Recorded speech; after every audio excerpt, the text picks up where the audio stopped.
Yeah, it's a bit scary because I look at it and I go, oh, I've got a weird space in July. Why the hell do I have a Saturday in July available? That's scary. That's not good. But I know it's going to get filled. I just don't know quite when that couple's going to walk through the door. And they might have already walked through the door. That's the other thing I've been seeing is people have got major decision delay. They have so much information at their fingertips that they can almost research themselves into a point of a standstill. I'm Becca Poutney, wedding business marketing expert, speaker and blogger, and you're listening to the Wedding Pros Who Are Ready to Grow podcast. I'm here to share with you actionable tips, strategies and real life examples to help you take your wedding business to the next level. If you are an ambitious wedding business owner that wants to take your passion and use it to build a profitable, sustainable business doing what you love, then you're in the right place. Let's get going with today's episode.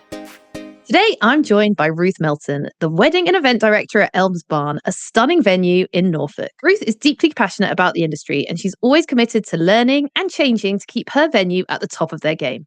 This summer, Ruth took part in TikTok Pro, my TikTok training program, and she's been a TikTok convert ever since. I cannot wait to share her story with you. Ruth, welcome to the podcast. Great to be here. Thank you for having me. Thank you so much for coming. Now you're so TikTok famous. I'm very privileged to have you on the call. I'm joking, but I'm really looking forward to having this conversation with you about TikTok, and we'll get there in a moment. But before then, I want to find out a little bit more about you. So first of all, I wanted to just find out about you and your role in the venue, because I speak to all sorts of venue people on the podcast and everyone has a very different role to play. So explain to us what you do at Elms Barn. So basically, you are looking at behind the scenes at Elms Barn. It's me and a chef, and then we've got a few grounds people and kind of people that do more of the heavy lifting, because I am not a heavy lifting person.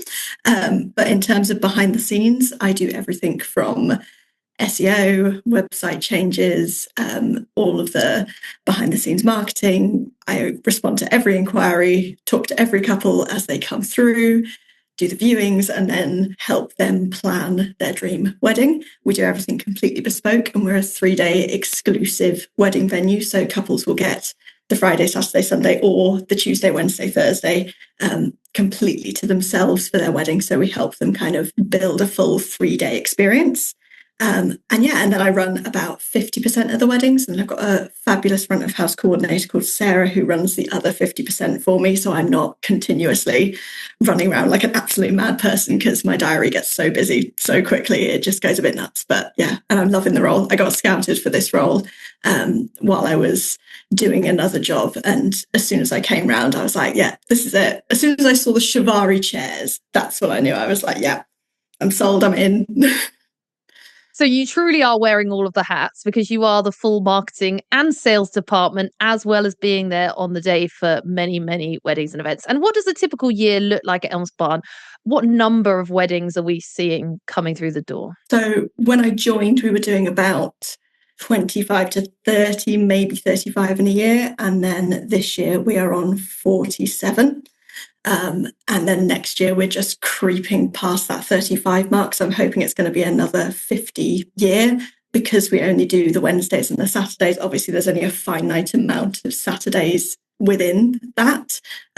So yeah, there's only a few that I can kind of do. So I think 50 is kind of our maximum, but I'm comfy around that 40 mark. Wow. So yeah, you're really nearly at capacity, because if you're only doing one wedding every weekend, that doesn't give you many more than 50 weekends in a year, plus your midweek as well. So it seems like it's super busy. I can see that you absolutely love what you do. When was it that you knew that you wanted to work in weddings and events? So I actually did a degree in events management. So I started that in 2016 at UWTSD, shout out to Swansea. And I went in and I went, there's absolutely no way I'm going to do weddings. That is so boring. That is so basic. I'm going to do massive corporate events in London. I'm going to be this high-flying, amazing person that does all these great things. I was also working at a Marriott at the time as like a food and beverage assistant, just on the bar and all of that sort of thing. And they came to me on a Saturday and went, one of our supervisors is ill and we've overbooked ourselves. We've got 3 weddings today. You're doing events management. Here's the paperwork, off you go. And I went, I'm in my first year of events management. You have given me 2 hours notice, and if I can't do it, I've just ruined somebody's wedding. did it. Maybe not the best that it could be, but it was done, and they got married and they had their food and everything was all okay. And I got addicted to it. And I just kind of went, okay, well, this is me now. This is what I want to do with my life. And I'm gonna fully run with weddings. There's something quite very addictive about being part of the biggest day of somebody's life and making them feel how they should be feeling on their wedding day. And I feel like it's my responsibility to give all of my couples the best possible experience. And yeah, so it all started because someone was sick in a Marriott and I got thrown paperwork. Sometimes that's the best way. We just get thrown in at the deep end and then have to sink or swim. And in this case, you swam and you haven't looked back. You mentioned you got scouted for your current job. So presumably then you didn't just go from university straight into Elms Barn. There was a bit of a period in between. So did you work at different venues? Yeah, so I was at the Marriott for 2 and a bit years. Then as I was finishing my Masters in Business Administration, I was also working at a museum in Wales, and we did events for sort of 200 people as a minimum. And that was like radioing each other through the galleries, trying to stop people from climbing on vintage airplanes and cars and all sorts of stuff. There was one event where I was standing next to a person stood on a table and they swan dived over my head to be caught by someone else. And I just went, I think I need some security training. Went and did that. And then I moved to a boutique hotel in Wales, did all of their weddings and events there. That's where I met my partner. He was the chef there. We then had our daughter, who turned 3 on Monday, moved back home to Norfolk. This is where I grew up. And when my daughter was about 6 to 8 months old, I started working in a restaurant as a business development manager. So basically, I programmed all of their computer systems. I sorted out their reservation systems for the rooms. I did all their SEO, sorted out their website. And when I hate it so much, I miss my couples. I know I'm okay at what I'm doing now, but I miss weddings and being involved in that. And when I got the phone call from an agency basically saying, we've got this venue that's really interested in speaking to you, when can you get down there? And I was like, today, now, let me go, let me see. And 2 meetings later, Andrew was like, yeah, this is, the job is yours, when can you start? So that was kind of how I ended up back in Norfolk after going to Wales. And kind of a big roller coaster of lots of different venues and lots of different types of venues as well. And having children always changes everything. That's often the reason for people moving and changing careers. But you've also mentioned that you are wearing all the hats, you're at all of these weddings. How are you juggling that side of things, both work and having a child? So I don't think I delegate my time as well as I potentially could. I definitely need to get better at calendar blocking, which is something that I'm trying to do a little bit more. But I'll often reply to emails at kind of midnight, 2 o'clock in the morning, because that's when I have my quiet headspace. I'm definitely a night owl. It just works better for me. I do at the bottom of my emails caveat, I reply at a convenient time for me. You do not need to reply at a time that is inconvenient for you. Like, just being like, I'm not replying at 2 a.m. because I expect a response at 2 a.m. And then, yeah, I try and keep Mondays like my admin, sort out all my emails, sort out the inbox, do all the linen and the bar and all of those little bits and pieces, and then a bit of content planning as well. And then it just is whatever email comes in, I just deal with one thing at a time. I feel like I scatter myself a little bit, but I do. It all makes sense in my own head. Whether my diary makes sense to anyone else is a completely separate matter, but it all makes sense to me. And so I just kind of run with it. And because my daughter's so young, I can get away with working at the weekends a lot more. So my Saturday and my Sunday are often very, very busy. And then I try and take days off in the week with her. So she still gets 2 days of my time, but it's just not a Saturday and a Sunday, because I can cram my diary with all the viewings on a Sunday, and I often have like 7 viewings back to back. And by the end of it, I'm like, oh my God, I really hope I've told people the right stuff, because I'm out, I'm done. Yeah, and don't beat yourself up about it, right? Because none of us have it right. The balance is never, there is no such thing as a perfect balance. And anyone listening to this will know. I just think it's interesting to hear different perspectives about how people do juggle it. And actually, quite often for people in the wedding industry, Saturday and Sunday isn't the weekend. You know, a weekend can be whatever days you want it to be. As long as you've got some days off and you're not working 7 days a week and burning yourself into the ground, it absolutely doesn't matter.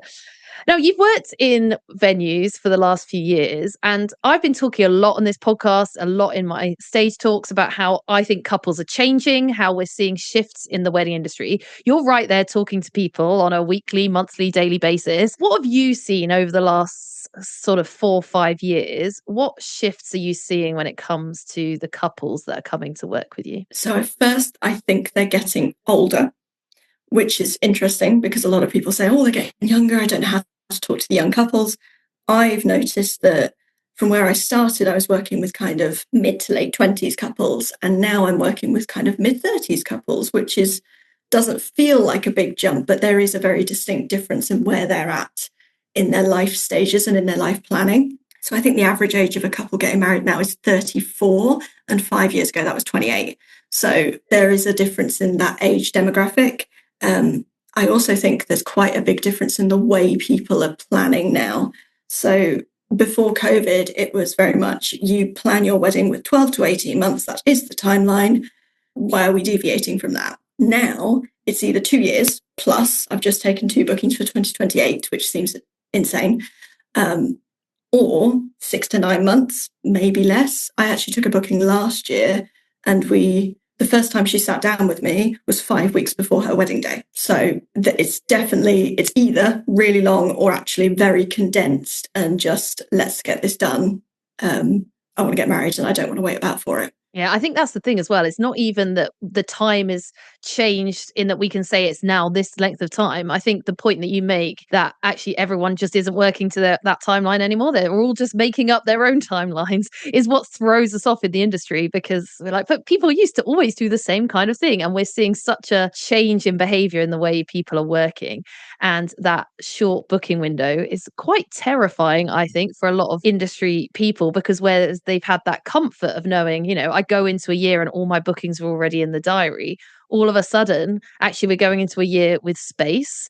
And yes, we know that space will fill up, but it definitely doesn't make us feel as comfortable as it once did. Yeah, it's a bit scary because I look at it and I go, oh, I've got a weird space in July. Why the hell do I have a Saturday in July available? That's scary. That's not good. But I know it's going to get filled. I just don't know quite when that couple's going to walk through the door. And they might have already walked through the door. That's the other thing I've been seeing is people have got major decision delay.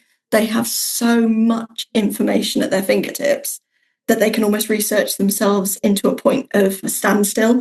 And so I've got someone that I'm currently working with who's just asked me to draw up a contract for them for 2028. They first found me at a wedding show in February this year, came to view me again in March, and then came to view again in July, and are only now starting to think about their 2028 date. So it does take an awful long time for people to commit. Now it's either straight away, we viewed, we love it, let's have the deposit, or months. There doesn't seem to be that nice kind of, oh, it's been a week, I've kind of decided that that's what I want to do now. It's either an instant or it will take ages, and you just never know if that lead is actually a no. So my follow-up process has gone from 2 emails to 12 emails, because if I keep having those touch points with them and keep going, oh, do you remember me? I still think about you and all this sort of stuff, then I never know. Someone might come through and go, oh yeah, here's the deposit now. I've decided I'm ready. And I could be going, my God, I saw you in January.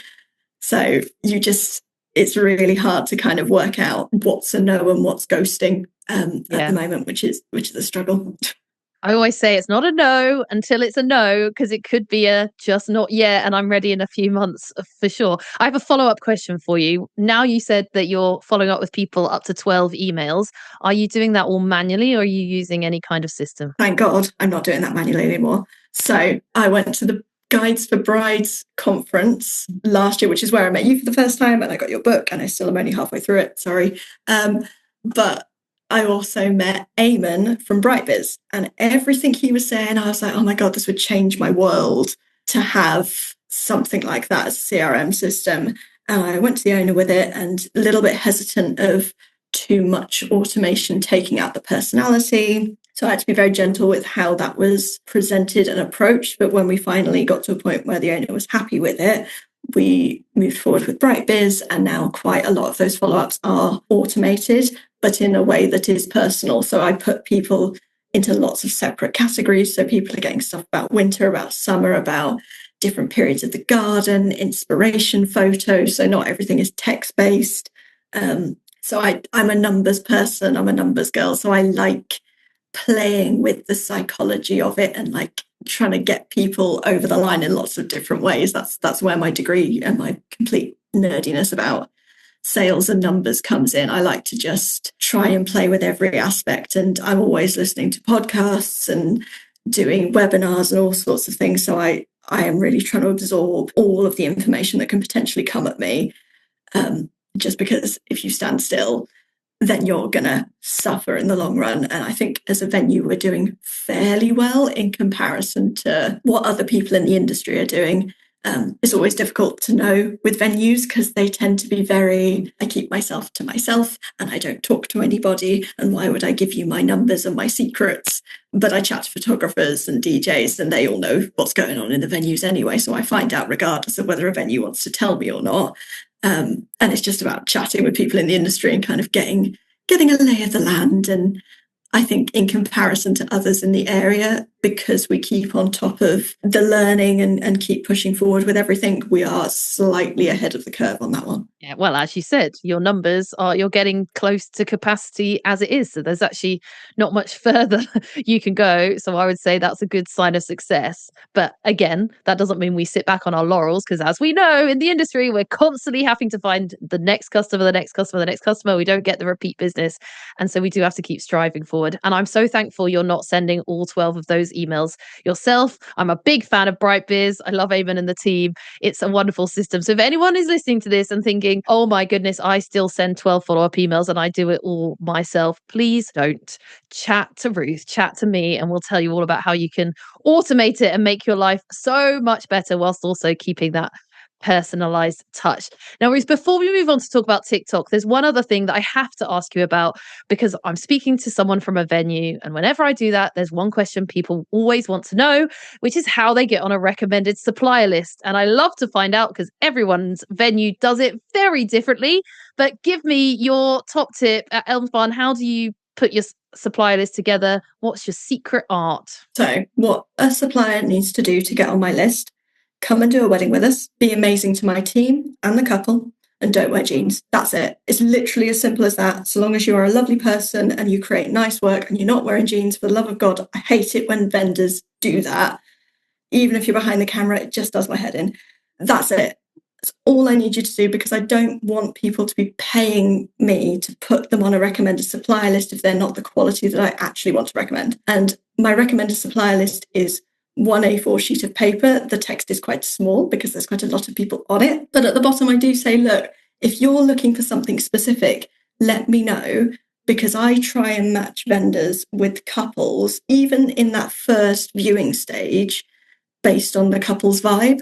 So I quite often handwrite recommendations on the recommended list because the couple have mentioned, oh, I wanted a sweet cart, or I wanted an ice cream van, or we wanted alpacas at our wedding. I'm not going to put that on my normal list because it's not something that everybody wants.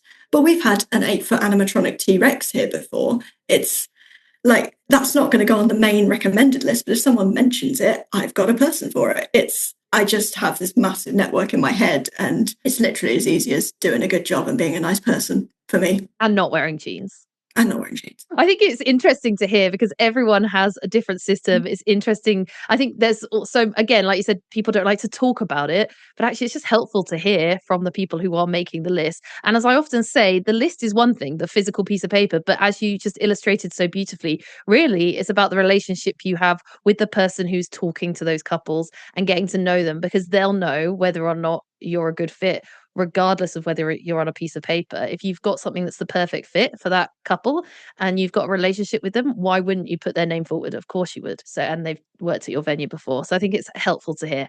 Right, let's move on to the main event then. We are going to talk all things TikTok.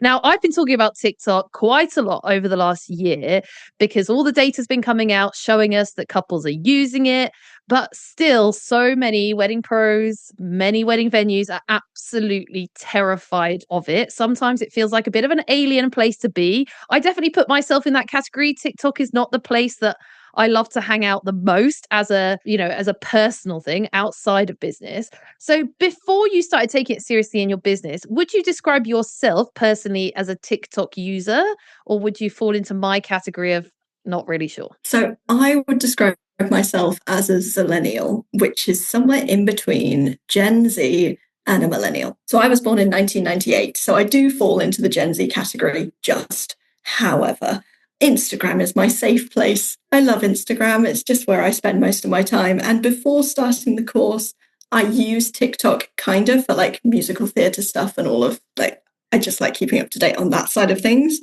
But I wasn't avidly using it daily. It wasn't something that was in my routine. Weirdly, it's now become the place I hang out more than Instagram because of the process that we've kind of gone through. And I think it was you that said on a podcast ages ago about getting TikTok. And I actually, as I was listening to that podcast, downloaded it for Elms Barn, which was September 2024. So that was the first time I was like, I need to take this seriously, get on board and sort yourself out. So I've had TikTok since September 2024, but I didn't really jump on it until doing the course with you and Simona, just because I didn't know what I was doing and I was using it like Instagram, and they're not remotely similar. They're not the same thing, and people They're need to completely stop. different. I hadn't quite appreciated how different they are, but they're literally designed in two completely separate ways. Instagram is social media and TikTok is a search engine. Instagram is for inspirational stuff and TikTok is for educational stuff. And so I really needed to reset to where my mind was going, because all I was posting on TikTok was the reels that I was posting on Instagram, and they do not work in the same way. So if that's what you're doing, you need to rethink. If that's what you're doing, you need to listen to the rest of this conversation, because I'm in a similar boat to you, Ruth. I was very much teaching that people needed to use TikTok whilst also being slightly scared of it myself, not feeling particularly comfortable. And for those that haven't listened to, the last few months here on the podcast, they may not know that before the summer, I hired Simona into my business as my own personal content creator, because I realized I need to do something about this. I had this realization at the school careers fair when a small child asked me why I was so proud of Instagram and why I didn't have TikTok. And it really made me wake up and think, I actually need to. I can't keep telling people to be on TikTok. I need to do it myself. So long story short, I hired Simona. She was incredible. She knew exactly how TikTok works. She was very successful herself. And so she then started creating me content, gave me more of a presence, which made people start to ask, well, Becca, clearly you know about TikTok. I was like, well, not particularly, but Simona, on the other hand, really knows about TikTok. She's working for me. So me and Simona sat down. She'd never taught a course before in her life, ever. And I said to her, I think you should run a training program for me all about how to use TikTok. You're amazing at it. You've taught me so much. I think you could teach other people. So she reluctantly agreed.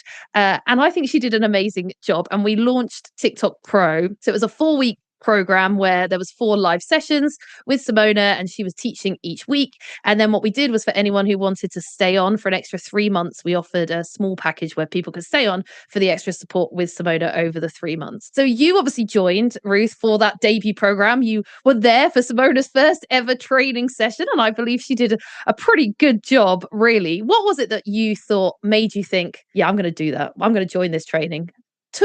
It took you to trust the process and trust us that we were going to know what we were talking about. I think it's just because I tried on TikTok and failed miserably. And I just couldn't see why, and I couldn't understand it. And then the more I was reading with things like the Wedding Industry Report that Guys for Brides does and all of that, and the more I read, the more TikTok kept coming up. And I was like, if I sit on this now, I'm going to have missed it. It's going to be gone, and I'm going to have to play catch up. And I hate playing catch up. It's one of like, if I take 2 days off, my email inbox is full. I hate it because I want to be on top of everything. This is my way into your little world and your bubble, and making sure that I know what's going on in this world of TikTok that I am failing miserably at currently. And I know Simona hadn't done training courses before, but she was brilliant.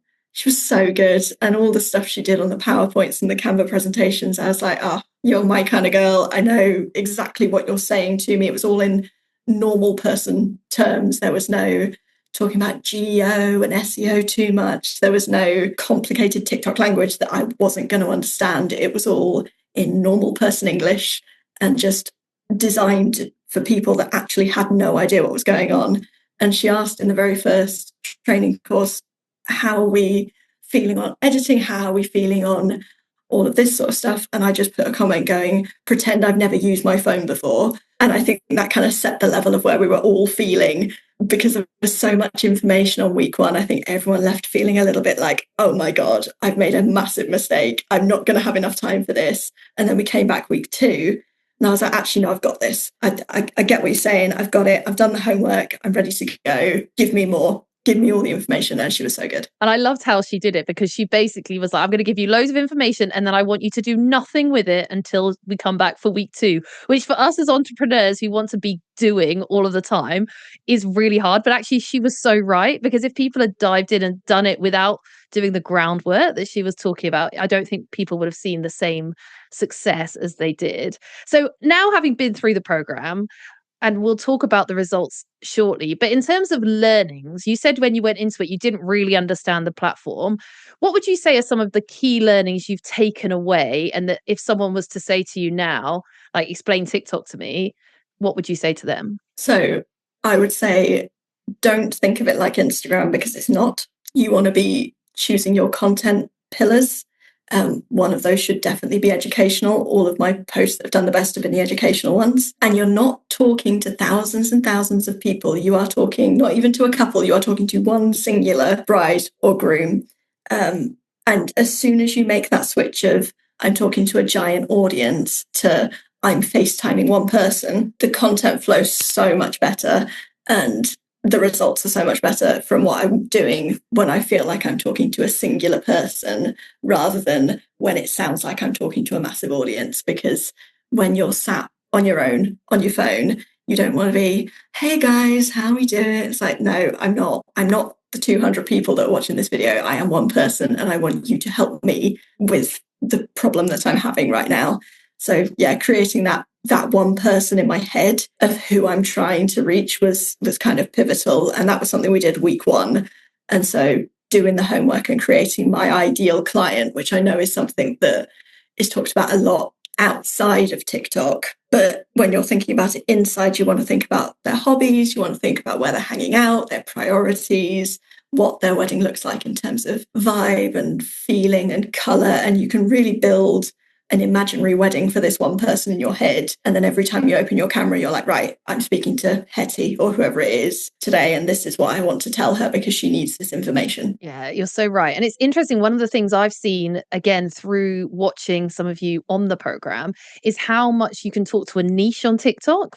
So one of the other students, Caroline, who's been there as well, she works with Gothic brides specifically and making amazing Gothic wedding dresses. And she's always struggled with having such a niche audience.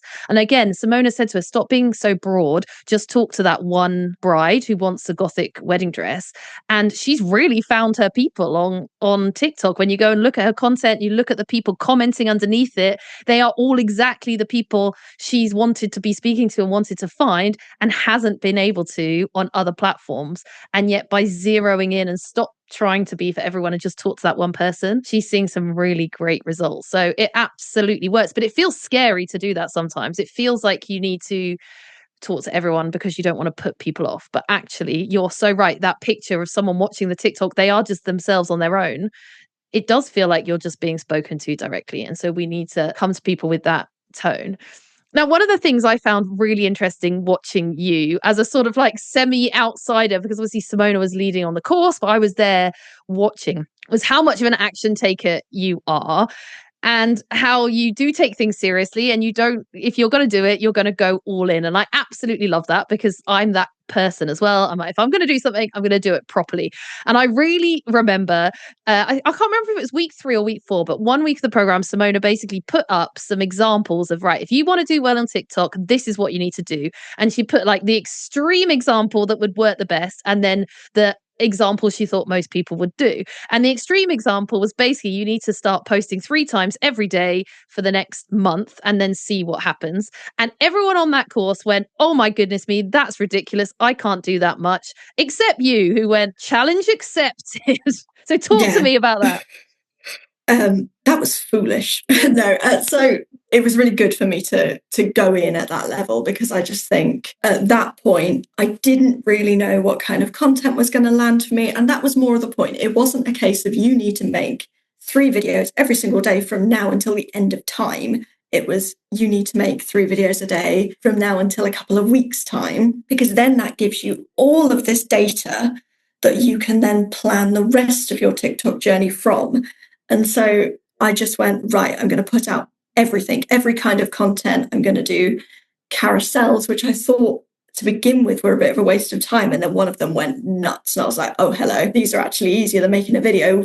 And I've been sleeping on that. So I now need to focus on doing some carousels as well. I did trending sounds. I did face to camera. I did B-roll. There was literally so much random nonsense that it looked like I was doing. But behind the scenes, I was getting all these numbers come in. And now I won't do so much B-roll stuff, because actually people want to see face to camera. I'll do more carousels with the tips, but rather than speaking them, or as well as speaking them, because they're more likely to get saved as a carousel, because you don't need to listen to a minute-long video. You can just go, right, I want to go to picture 3, and that's the tip I want to have.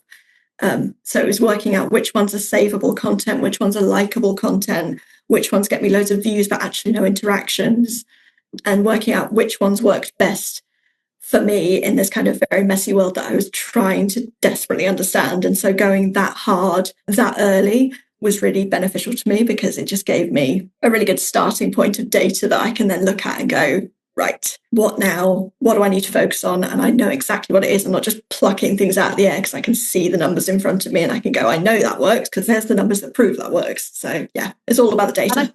And I think that's the concept that a lot of people misunderstand, especially when it comes to marketing, because they see, oh, you're going to post 3 times a day, every day, which is a lot. But it isn't forever. And it's not saying I'm going to always do that. It is the idea of data capturing. And she did it for me. And it was incredible when we first started working together, because she went, right, we're going to post 3 videos a day, every day. I'm going to edit them and do them all for you. And I was like, really? At that point, I'd been posting maybe like once every other day, or, so it was a huge jump in terms of me and being visible. And so it felt really scary. And I wasn't even putting the work in to edit the stuff. She was doing that for me. But actually, when she explained, when she came back a month later and suddenly she had all of this information for me, and she went, right, they don't like this, they like this. This works really well on Instagram. These work really well on TikTok. So we're going to split that up. The podcast are only going to go on TikTok. This is it. And I was like, wow, we've got a lot of data, and we wouldn't have had that data hading not gone hard for a month and done all of that different kinds of content. And so you really understood that, you ran with it, and you did it, and you got the data to back it up, which was fantastic. But how did you actually manage it? Because it was summer, which is not necessarily the best time to make 3 videos or 3 TikToks every day. So how were you managing it? Or was it just on the fly?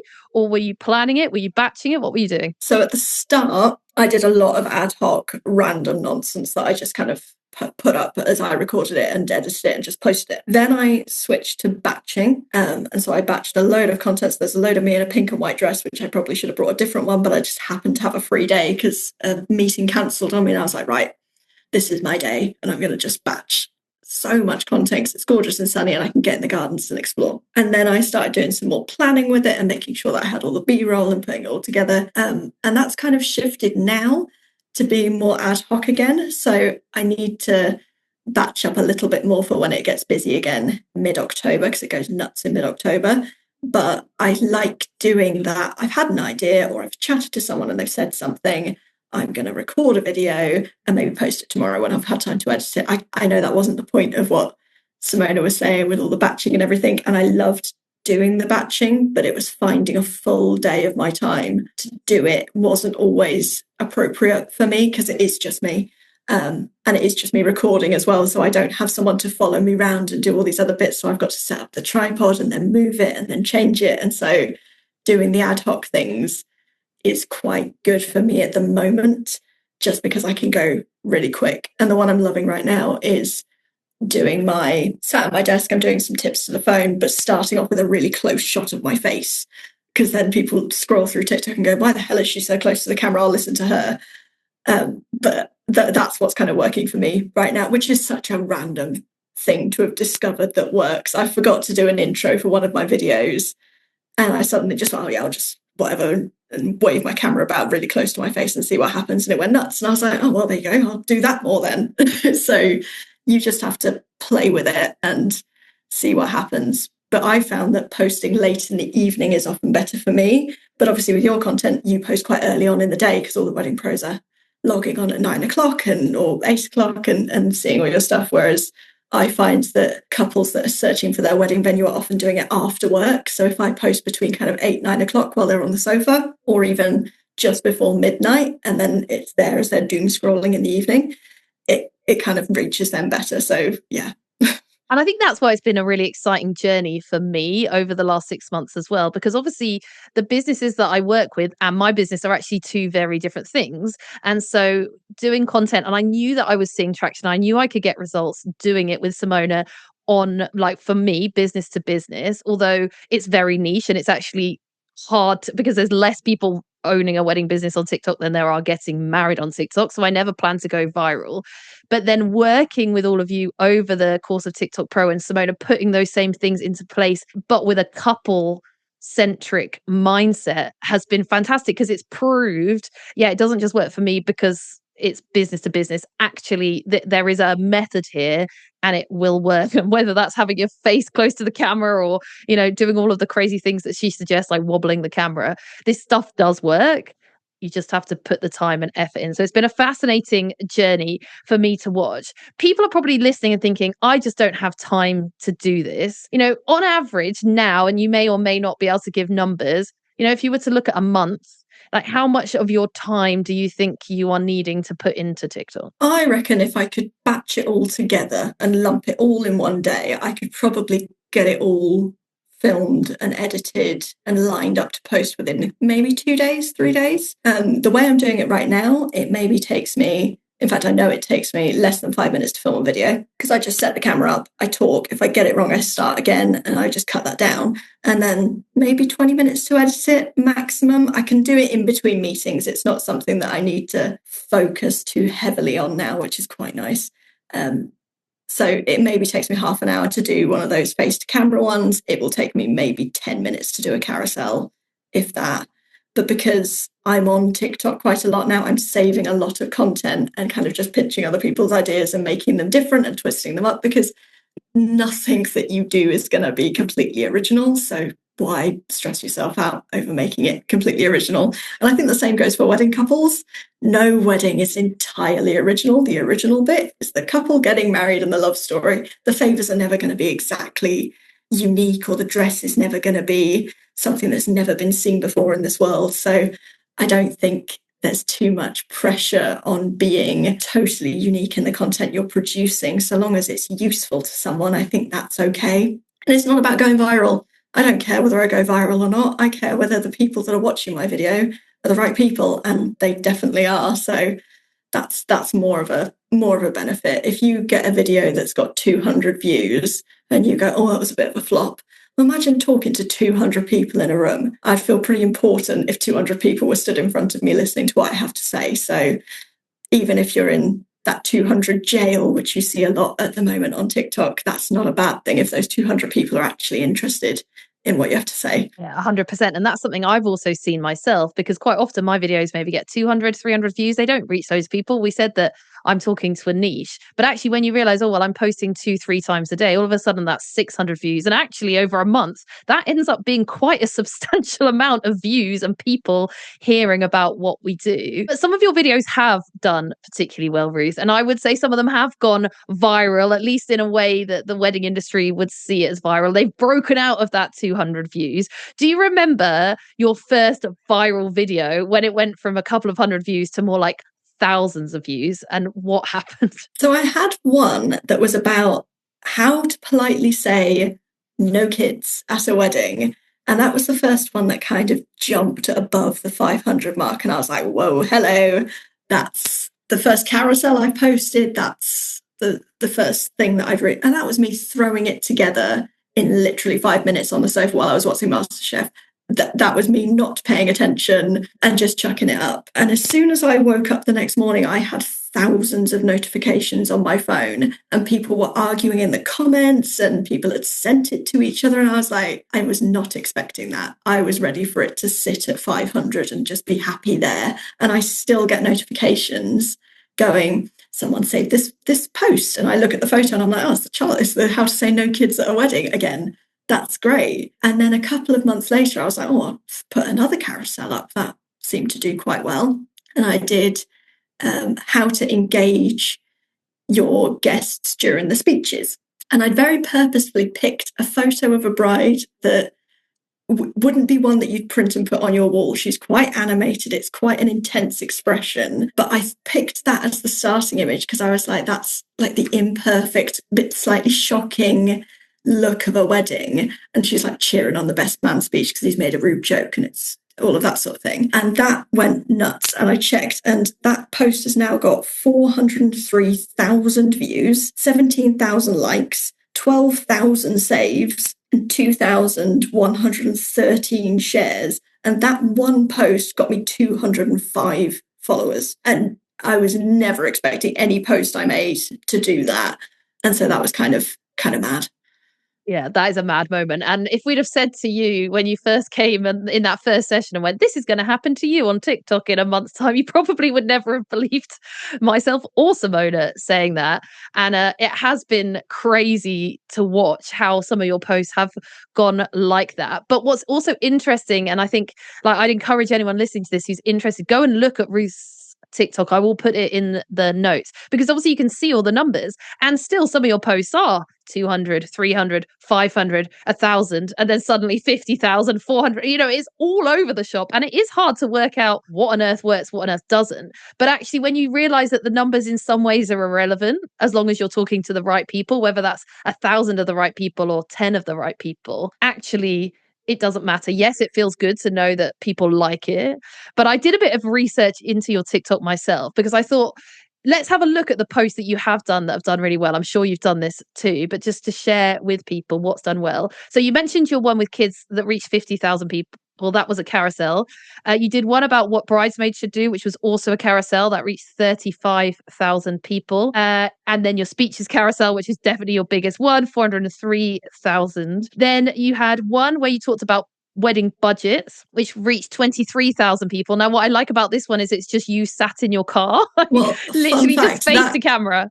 That is me nap trapped in the car after swimming because my daughter's behind me. So I'm angled at a really weird angle because I don't want to get her in the background. So that's just because I'm nap trapped in the car and I was like, I'm bored, I'll make a TikTok. And that one did really well. And also one in your office about last dances and thinking about your last dance song. That's reached 65,000 people. And again, that is literally just you sat in your office. There's only one that's done really well that was super edited, which is your boring things to ask the venue, which is actually pinned to the top of your page. That's reached 20,000 people, although I think it's particularly venue specific. But actually, the encouragement I want to make to people listening to this is that all of those videos that have done really well weren't ones that involved loads of complicated editing techniques, loads of filming. They were literally just either photo carousels with words over the top or you just grabbing a phone and talking to camera.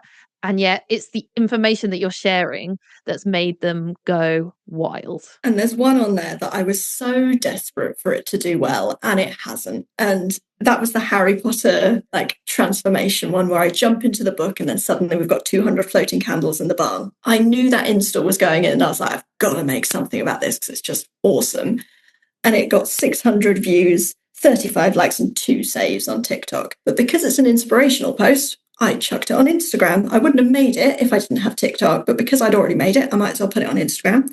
And it's got 6,500 views, 188 likes and 32 reposts. So because I made it for TikTok and I chucked it on Instagram, it worked better over there. So it's not necessarily if they flopped on TikTok, they weren't worth bothering with. If it's not quite the right content for TikTok, we'll put it on Instagram. But I wouldn't have made it if I wasn't in the mindset of doing stuff for TikTok. And also, I find when you think something's going to do really well, it often doesn't. And when you throw something together really quick that you don't think is going to do very well, it does. It's the mystery of the platform.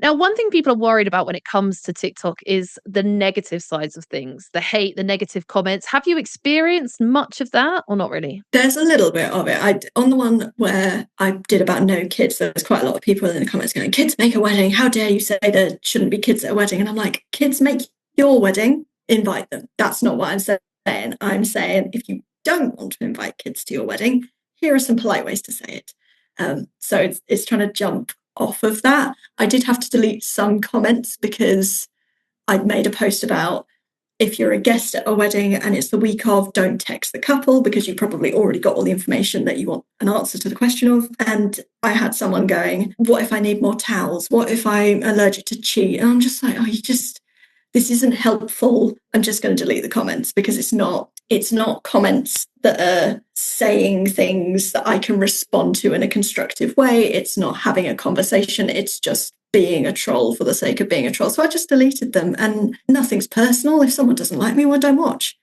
Like, I don't really care whether people like me or don't like me at this point, because if you don't want to watch me, I'm not forcing you to. So I'm pretty happy for people to block me if they want to, because they don't want to see my face anymore. That's completely fair. Yeah, absolutely. And it works both ways, right? We can block other people. I've had a few people leave comments. Sometimes Simona gets them before me, and then I don't ever know that they exist. But, it happens, and we just block and delete and move on. But ultimately, I think the good things that come out of it from a business perspective kind of counteract that. Now, I don't want to dwell too much more on stats, because sometimes we can get caught up in stats and they can be a bit of a vanity statistic. And what we really want to know is that it's making a difference to the business. But just one last thing on stats, because we did a thing at the end of the course, which just finished yesterday, actually, as we're recording this, where we asked people to just share, like, where have you seen growth? Can you show us your results from before you did this and your results from after? So, and I think it was particularly a confidence thing for Simona, having never taught anything like this before. She's like, has this actually made an impact to people? And lots of great responses, but yours just, again, blew it out of the water. Just to give people some context, so you shared the 8 months that you'd been on TikTok before you did the course, and then you shared the time that you'd been on the course.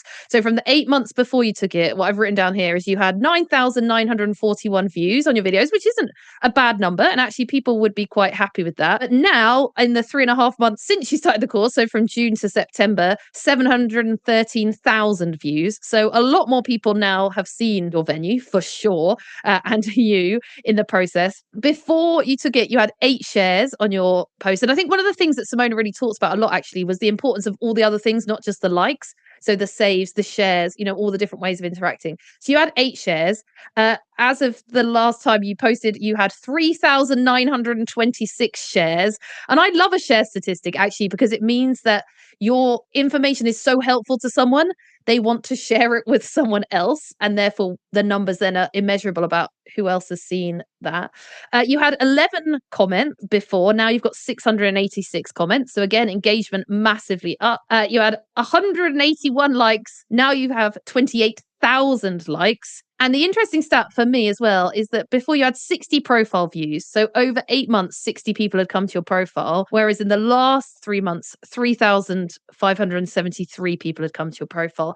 And why I find that interesting as well, as we move on to talk about the business results, is actually that's great, because that's people who are not just interested in what you've said, but are genuinely interested in who you are, seeing more of your content, or potentially looking for a venue. So before we talk about the results, I just need to say, Ruth, you're incredible for taking everything you learn, really rolling with it in a busy season, throwing yourself into it when many people wouldn't. But you've absolutely reaped the reward, because you can see it there in front of you that it's worked. People have enjoyed your content. People are finding it helpful. People are saving it. Now, tell me about the business results, because I know it's early days. We've only been doing this for a few months, but there have been some direct results that you can go back to your owner and say, see, I told you that it was worth doing social media. So talk to us about that. So I think it's important to say that when I look at results coming through to the website, it's organic social as a whole. So it's TikTok, it's Instagram, it's Facebook. And I think there has been a slight halo effect on Instagram and Facebook, because my engagement on both of those platforms, without changing anything that I do over there, has gone up just because I do TikTok. So I think there is a halo effect on all of the social media platforms. And it's not because I post stuff that I post on TikTok onto Instagram. I very rarely do that, because I like to keep them separate. I kind of think of TikTok as I'm speaking to Gen Z, and I look at Instagram and Facebook as if I'm speaking to millennials. That's how I try and split it in my mind. But there has been a wider effect on all of the social media. The click-through rates in August versus July are up 8% purely from social media, which is really good. Organic social click-through rates are up 73%. Wow, that's really high. So they're up 8% as a total and 73% just from social media, which is incredible.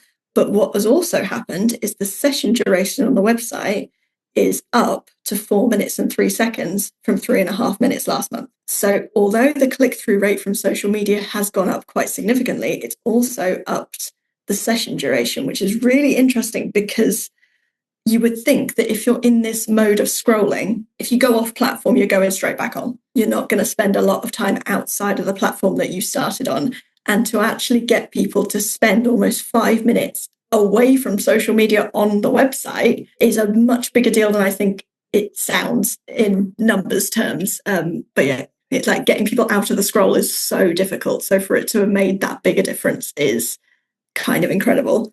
And organic social is now our fourth highest director of traffic behind Google paid ads, organic Google, and direct traffic that's just typing in the website link. So it's overtaken Amazing. all of the directories. So it's above Hitched, it's above Brightbook, it's above Guide for Brides. So all of those ones that we pay money to stay on have now been overtaken by me putting in my time, but no extra money, messing about on social media.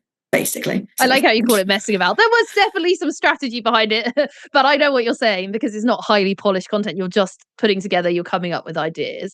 You've also had some people who've said to you now that they found you on TikTok when they've come for viewings. And I believe at least one of those is now booked. So tell me about that. So we've had 5 or 6 people say that they found us directly on TikTok, and another about 5 or 6 people go, I found you on XYZ, but I've researched you on TikTok, but I've seen your stuff on TikTok. And in probably about 60% of the viewings I do now, they go, oh, but what about that install that we saw on TikTok? What about this that we saw on TikTok? And I was like, you didn't even mention that before. I didn't realize that you'd seen it. And I even get my couples that are already booked message me going, you keep popping up on my For You page and I love the tips and it's great. So it's not just benefiting getting new people. It's actually my booked couples are seeing that I am active and I am doing stuff. So I'm not just leaving them to one side. I'm engaging them as well, which is really great. I've now had 2 bookings from TikTok, both for 2028 and one for 2028, one for 2027. And one of them is an absolutely fabulous couple that ticks all of my boxes for what the perfect couple looks like. They're doing a cheese board as their canapes, like a deconstructed cheese board. They want to do a 4-course menu with wine pairing. They want to do an aperitif sorbet dessert. They want to have like mega mixes in the evening and different eras of music. And I'm just like, this is everything that I could pray for from a couple. And they're really going to use the full 3-day experience. And the reason that they found me was because they saw me do a video on TikTok. And so I would not have got them if I hadn't started this process, which is kind of insane. It is absolutely insane. And actually, when you look at it in monetary terms, without going into detail, even those 2 bookings alone, if you look at the value of those bookings versus the very low value really that you paid for the course to learn how to do it and then the time you've put in, wow, what an incredible return on investment. And I think, Ruth, maybe you should put in an expense receipt because I didn't realize you paid for it yourself. Now you need to go back to the owner with your expense receipt and say, look, I paid for this course out of my own money, but look at how much revenue has been generated for you off the back of it. I'll go on some other courses and put those off as expenses and go, oh yeah, I can validate my trip to London now because I can spend an extra night in a hotel and go see a show before coming to the live event. Yeah, absolutely. I'm down for that too. That sounds amazing. I think one of the other interesting things, which will be interesting as you go through time, is whether actually when your couples turn up to a viewing, having watched you on TikTok, if they feel like they know you, because that happens to me a lot with my social media presence and being on podcasts. People meet me and they feel like they already know me. Actually, that's interesting in a customer to business relationship. If your couples have been watching your videos and then it's you giving the tour, have you had any feedback on that yet? Do people come warmer because they know who you are because they've been watching you? Yeah, so that one that booked for 28, they basically left and went, if it's not here, you're coming to the wedding. And I was like, okay, I feel good now because we connected on a very personal level. And that's where I always like to start viewings anyway. I always start with what their story is and how it could fit within the venue. And if they say things that I connect to, I always jump in with a personal story. So I don't like business to be very cold and corporate, because if I wanted it to be cold and corporate, I could go and do a 9-to-5 office job that would probably give me more free time. I want it to be personal, and I'm giving someone the best day of their lives. I want to be excited about that. If I'm not just as invested as the couple, oh gosh, if I'm not just as invested as the couple about their wedding day, then what is the point? Like I'm here at every single wedding, unless there is something major that means I can't be here, even if I'm not running it, because I've spent so long with them. I feel like it's my baby as well, and I need to see it all the way through and be excited about the moment with them, because it's just my favorite thing to see everything that we've been planning finally all come together and go, oh my God, look at this vision that we've been putting together for over 2 years now. This is so great. I love that. And I love that you have that relationship with your couples, and that's now going to start before they've even met you by watching you on TikTok, and then continue as they watch you through their wedding planning journey, as well as all of the stuff you're doing with them face to face. How are you maintaining now, just as we kind of bring this episode to a close? Because I'm assuming you're not still doing 3 posts every single day like you did at the beginning. How are you moving forward? How are you maintaining your TikTok presence without just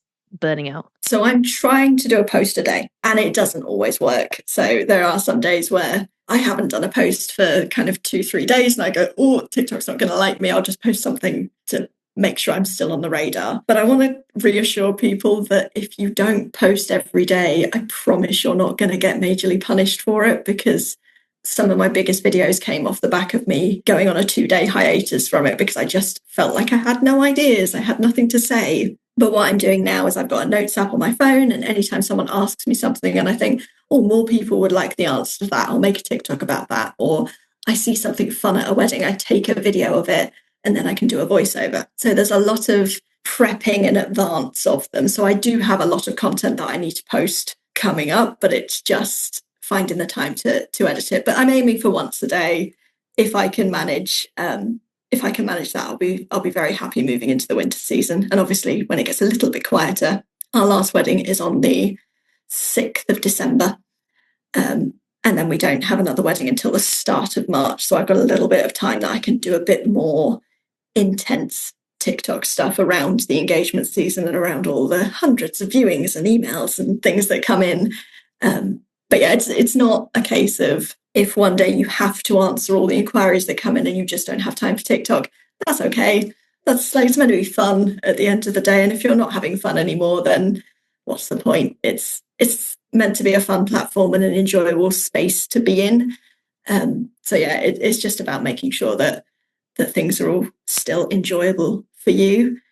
I also spend quite a lot of time on TikTok just watching stuff and reposting stuff and saving. And I think quite a lot of people that create content forget that if you don't engage with anybody else, why are they going to engage with you? So that I will spend a lot of my time commenting on people's posts that feel relevant, or reposting them if they're in our venue from photographers. And so I feel like I've created quite a nice, friendly space for vendors, and actually being active on TikTok, even if you haven't posted something that day, is just as important. Yeah, I love that. And I'll be watching you. You pop up in my For You page all of the time, which again, I love, because people say that to me all the time. They're like, Becca, every time I go on TikTok, I see your face. Well, the story from me is every time I go on TikTok, I see Ruth's face, and I love it, because I know it means that you're doing some great stuff. And even sometimes they're videos from a couple of days ago or ones that I've missed, and they still come up in my feed.